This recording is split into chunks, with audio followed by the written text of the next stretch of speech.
Hello, friends. Glad to be with you via a recording here today. We had quite a lively Yes, we did. training the other night with hurricane sirens going off and hail beating against open windows and everyone scrambling to the basement. So we decided to do maybe a brief recording of what we covered the other night in case you were interrupted or unable to attend.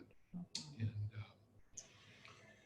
so we began by offering a spiritual location exercise, which we will not be going over today in the recording, but it's included in your packet. And we'd encourage you to take advantage of that at some point. It may be a good place for you to land repeatedly during this time that we find ourselves in. It's an exercise that we use frequently here at Fall Creek Abbey that we found is beneficial for people just kind of returning to locate where they actually are in the present moment and their relationship with God and kind of find themselves in reality, not in some ether sphere. And there's a fuller version of it on our website if you would care to check that out under the contemplative resources. But it's something that we offer to people as they retreat here, help them settle in. It's something that I do every time I slip away for a personal retreat. It just helps me to begin where I am and to begin to settle into that space. So, but we're not going to go over that in this recording here. We want to turn to the more content and the equipping portion of this. Yeah. So we know that as we begin this 3-week series on I've Got a Feeling, which I thought was a great title, that it's important just to name 3 things that are converging. First is you've just finished a wonderful series on Lamentations and developing some understanding about this prayer expression called lament, which is so important to our life as human beings living in this world. The second thing that was taking place last week, and we're just on the heels of it, is it was Holy Week. And so we were quite aware of the fact that we were entering into this very somber and most important week in the Christian tradition. And then thirdly, and obviously, we're in the thick of a time that is unprecedented for all of us, a pandemic where we are having to shelter in place and figure out how to do life in a very different way than we're used to. And so there's a lot of emotion being kicked up as a result of it. So really, this course feels like it's quite timely, and we hope it will be beneficial for you. So last week, as we started our time together, we introduced this, assumption that before we can really expand and deepen our understanding of feelings and emotions and develop a healthier relationship with them so that we have a healthy spiritual life, we have to begin by reflecting a bit on how our unconscious biases have been formed toward feelings and emotions, primarily through our family of origin. So we posed a question, and again, we would like to ask you to think about this. You could even hit pause right now and do so, or come back to it. But here's the question we want you to consider. What have you been taught implicitly or explicitly by your family of origin about feelings and emotions? So that's a really important thing to pay attention to, because until you are conscious of the way you've been influenced, it will be difficult for you to maybe open to a different way of thinking. And so after you spend some time reflecting on some of those unconscious messages that seem to affect the way you do life related to your emotions and feelings, we would even encourage you to discuss this with your partner or spouse or significant other, friendship, roommate, and even reflect on how are we establishing some patterns within our own home and family as it comes to those unconscious biases. So think about that one. But what we'd like to share with you are some truths about feelings and emotions that you perhaps haven't heard before. They might be a bit new to you, and they're in your structured notes, but we'll expand a little bit more in terms of what we're thinking here. So the first one that maybe a new thought for you is that no feeling is good or bad, and no feeling is sin. Now, obviously, we dislike certain feelings. Some feelings are not as pleasant as others. It doesn't feel good to feel angry. It doesn't feel good to feel some level of depression or despair. And yet, no feeling in and of itself is a bad feeling. It might feel bad, but it is not bad. We know that in part because if you look at the life of Jesus and you read through the Gospels, you will notice that Jesus has expressed a gamut of emotions, from anger, rage, disappointment, to joy, delight, and love. So if he is fully human and fully God and expressed all of these emotions, then we know that they can't possibly be bad or sinful. Paul wrote in Ephesians 4:26, and he was actually quoting Psalm 4, "Be angry and do not sin." So he separated out the actual emotion from the action that sometimes stems from that emotion. So no feeling is good or bad, no feeling is sin, but here's the truth, that how often do we feel some level of guilt because we feel something? And yet that is a false guilt or a false shame, because no feeling, even the most grievous emotions that we might have, like rage or disgust, are still simply an emotion or feeling. And in and of itself, it's not bad or good, nor is it a sinful expression. That's good. Second thing we would like to draw your attention to is the fact that I am not my feelings. You are not your feelings. And that sounds so obvious as we sit here and, kind of comfort of just a slow morning. But in the midst of experiencing the heights and depths of our emotions, it seems like I am angry. I am sad. I am disgusted. But the fact is, the experience of our emotion is actually initially experienced simply as a physical reaction. It's not an experience of being, but an experience of our circumstances. It's no different than saying, I feel hungry or I feel tired. I don't become hunger. I don't become fatigue. And I can attend to the message of that hunger or that fatigue by getting something to eat or taking a nap. It's not so much our emotions, which are the bodily experience of something happening to us, but our feelings, which are a complex tapestry of our commentary and life experiences and all that's woven together in our feelings that overwhelm us with the simple fact that I'm feeling right now exactly who I am. And when that happens, we have merged with our feelings and given up God's gift of freedom. I am not my feelings. When I'm able to step back and get some perspective, I'm able to once again see that I simply am feeling upset or I'm feeling angry. And not to minimize what's happening inside of me or to others, but to retain my capacity to see the larger picture, to really see the other person and the situation, to hear God's voice and to walk in love. That's what's being described here of I'm not my feeling. When I react as if I am my feelings, I lose perspective and become reactive. And when I react, it's an example that I'm overinvested in my feelings, and it will always take me away from the path of love.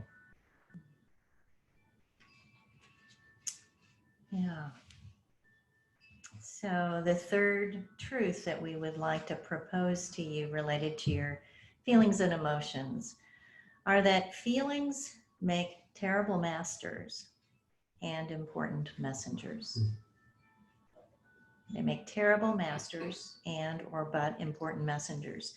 One of the main reasons I think that we fear at least some of our emotions and feelings is because we know what happens when they become our master. It's not pretty. It's not pretty when we experience rage.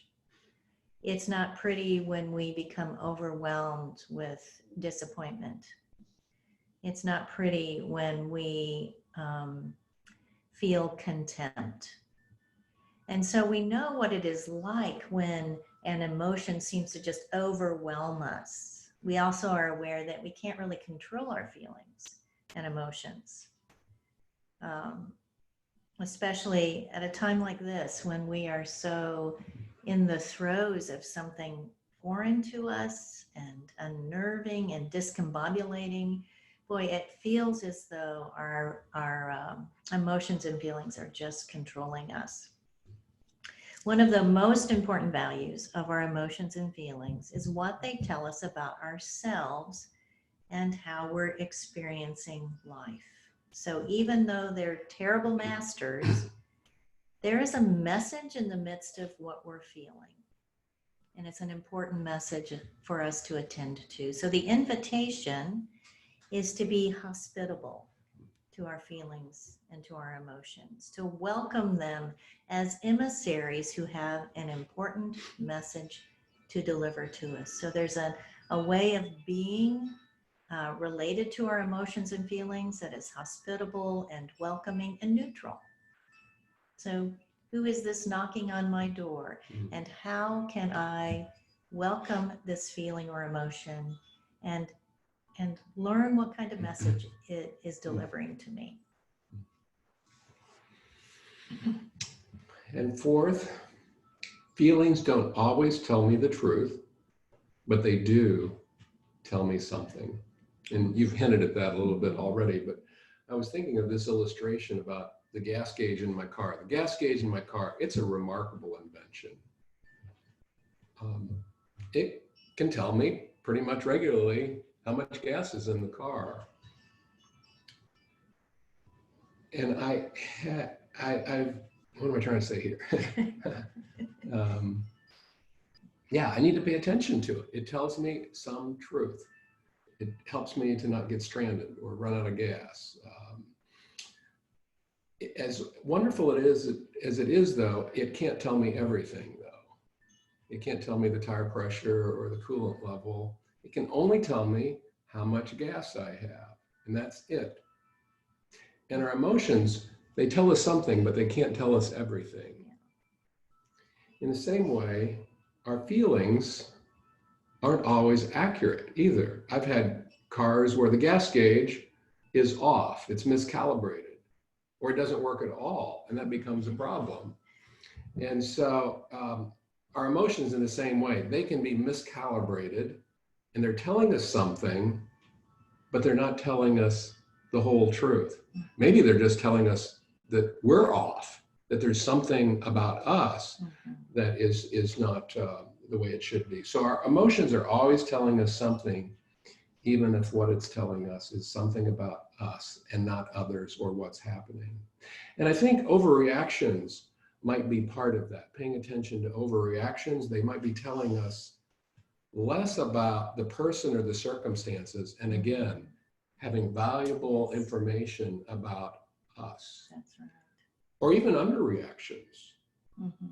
Underreactions might be saying less about that we're a calm together person right now, and more about an unwillingness to go certain places, to feel certain things. So our feelings, when they are observed, are always telling us something. It may not be accurate, but it's information that as we are open to it, God can use to help us to see our reality and God's reality more clearly. Yeah, maybe to even open to a fuller picture of the truth once we identify what it is we're actually believing or thinking. So finally, we'd like to also suggest to you that emotions play out in the theater of our body, while feelings play out in the theater of our mind. So, in truth, there is a difference between emotions and feelings. There are 5 core emotions, and they originate from the primitive part of our brain called the amygdala, the part of our brain that you've probably heard before. It causes us to either fight, flee, or freeze in dangerous situations. So there are 5 core emotions. If you think of them this way, we feel sad, we feel glad, we feel mad, we feel afraid, or we feel disgusted. And most people who study, our human brain and human life, psychologists and such, would say that those are the 5 core emotions that we experience. And they actually register in our body. So when we feel mad, we'll feel it. It will play out in the theater of our body. We'll often have a distinct place, in fact, where madness registers. Or when we feel sad, we feel it in our body. When we feel a sense of disgust at something, it will register in our body. Feelings, on the other hand, are interpretations of our core emotions. Feelings add some content, some belief, or some, that's where they add the message to the content of our core emotions. So they're a little more nuanced, like despair would be an expression of feeling mad, or sad, I should say. Delight might be a nuanced feeling of gladness. Resentment would be a nuanced feeling of being mad. Anxiety is another expression of being fearful or afraid. And repulsed is another expression of feeling that sense of disgust. So feelings add some interpretation to the emotions that are playing out in our body. But they have more content. So we have to consider our thoughts, our mind, and what we're thinking related to those. So it's important to know that a lot of times underneath a feeling is a core emotion. And as you're aware of that, you can then pay more attention and be more hospitable to what you're really feeling and what those thoughts are associated to your feelings, and then what your core emotion really is.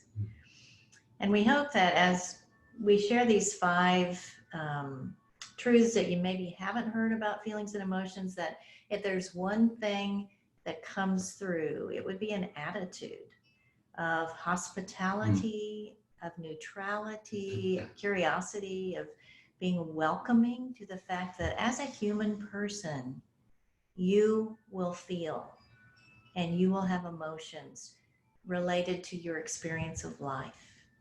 And that's not bad or wrong or problematic. And in fact, to have a healthy spiritual life requires that you open yourself to these wonderful messengers that have a lot to tell you about who you are and how you perceive life and how you perceive God and yourself. And I think of also, if I can add, of valuing our emotional life as well. Beth and I were part of a ministry many years ago that really didn't know what to do with feelings and emotions. And they actually had a little diagram called faith, fact, and feeling. And a little train diagram. And so we had fact as the engine here. We had faith as the next car. And then we had this little caboose called feelings. And I just think how devaluing, or we at that time didn't know where feelings fit into the faith journey. And so what we're trying to do here, and just in summary, why it's important to pay attention to our emotions and feelings. Why is it important? We're trying to value feelings again in this faith journey.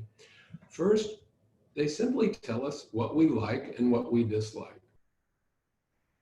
Isn't that great information to have when other people are telling us, well, you should like this, or you should like this should matter to you. But our feelings, know we're saying that they can be miscalibrated, but they're They also can incredibly be spot honest. on, yeah. Yeah. And so they tell us what we like and what we don't like.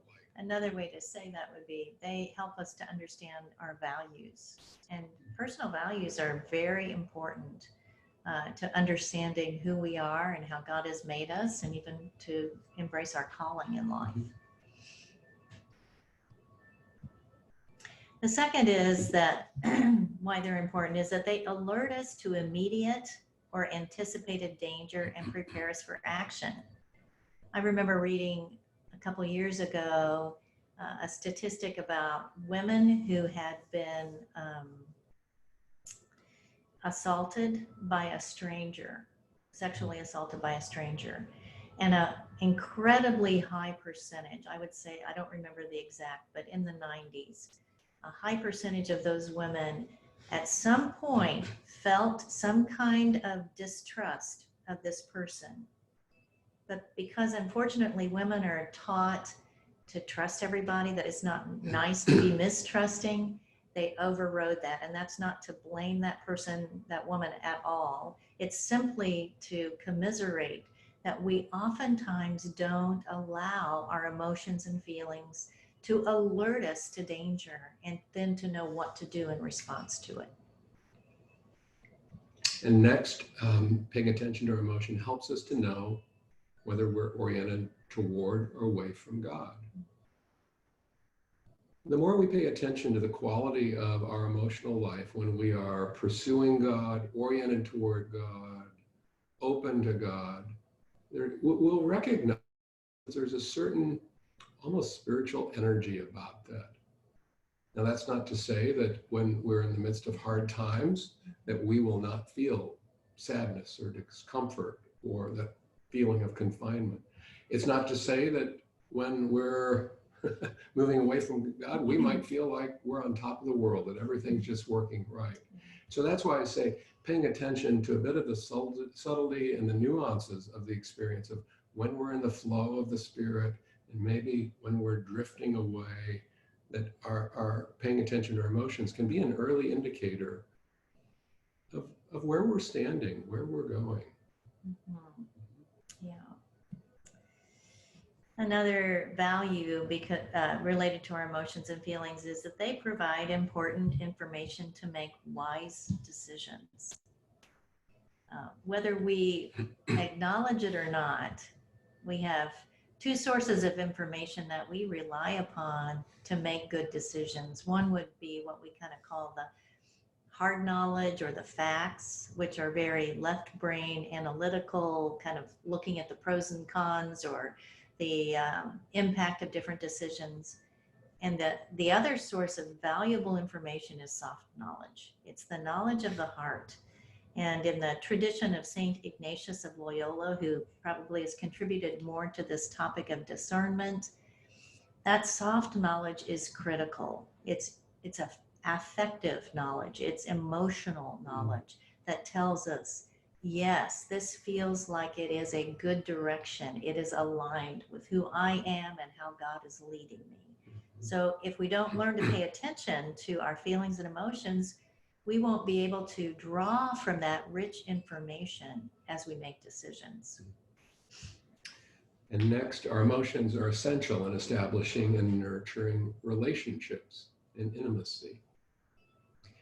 And when I read this, I'm kind of drawn back to a memory. Maybe like a lot of men, and maybe women as well, but I think men, they work all day, they come home, and when I would spend time at the dinner table and you would ask me, well, tell me about your day. The way I heard that was, you want me to rehearse what I did today. And it was just like, I was worn out. I was exhausted. I had no more words that I wanted to talk about my day. A light bulb went on one day when it was like, you don't want to know about those kind of facts about my day. You wanted to hear how my day affected me. That our intimacy was really not so much about all of the minutiae and the facts, but how those experiences of the day had affected me. And so paying attention to my emotions, I was able to begin to bring forward the effect of my day into relationship, and it deepened our conversations. And Yeah, you can't possibly know another person, know them in an intimate way if you don't know anything about their emotional landscape. And of course, in a marriage relationship, in a love relationship, or with even children, if there is not an emotional connection, there's something that is really lacking that creates a sense of disconnection with the other. So they're very important in how we navigate and establish and deepen relationships. And then finally, emotions and feelings and becoming attentive to them enables us to live with integrity from the inside out. The Christian life is a life that is intended to be lived from the inside out, meaning out of this abiding relationship with Christ, that we live from that reality outward rather than from the outside out, where we completely neglect what's going on within us, our own inner life, our interior being. And so integrity is when the inside of me matches the outside of me. Now that doesn't mean that if I'm, filled with anger or disgust or rage or whatever, that I act out of that. It's more that I have the integrity to acknowledge that to myself and possibly to the person that I'm with. That is what establishes integrity, both within myself as well as within relationships. So it's an incredibly important skill to learn how to pay attention to your emotions and feelings, to welcome and be hospitable, to have a neutral response to them so that you can have a healthy spiritual life. So just a little window into our next session on Wednesday. We want to talk about if emotions and feelings make terrible masters and important messengers, how do we learn how to not let them be master over us? So we're going to talk about how to regulate our emotions and feelings, how to maintain a healthy relationship to them so that they don't hijack us and we live out of them in a harmful or hurtful way. Describe those. Go ahead. Okay. And then just as a reminder, we're going to encourage you to work through the spiritual location exercise. And then once you do, we'd encourage you to share what came out of it with someone important to you. And then secondly, we also want to encourage you to reflect on that question. What have you been taught implicitly or explicitly by your family of origin about feelings and emotions? And then how have these attitudes influenced the way you relate to other people? So it's an important question, and I think it would do you some good, especially as families, to discuss this and become more conscious and aware of your relationship to such important human features. Well, good to spend these few minutes in this recording with you, and hope you can join us on Wednesday night for the next Training Equipping Live. We will record it as well, hopefully, if we can remember to hit the button and not have to do a do-over. But yeah, you be well, and we will see you down the road. Okay, thanks so much. Bye. Bye.